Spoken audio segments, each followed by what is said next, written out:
আপন ভাই তোমার বাড়ি আছে না, বানানো ভাই তোমার বাড়ি ছাড়ে না। ভাই বানিয়ে পরকীয়া 12 বছর ধরে।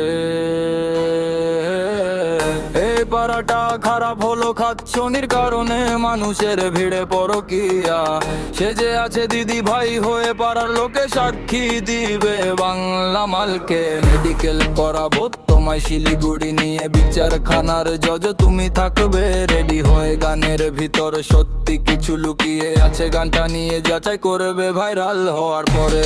আমি হলাম গানের রিপোর্টার, হলদি বাড়ি ছেলে। আমি তোমাদের ভাস্তি জামাই, পাড়ার লোকে জানে কাগবে ছেলের বাইরে পরকীয়াকে টানানো তো মেখলি গঞ্জের পোটে। আমি হলাম গানের রিপোর্টার, হলদি বাড়ি ছেলে। আমি তোমাদের ভাস্তি জামাই, পাড়ার লোকে জানে কাগবে জেলে বাইরে পরকীয়াকে টানানো তো মেখলি গঞ্জের কোটে। আমি তোমাদের ভাস্তি জামাই, পাড়ার লোকে।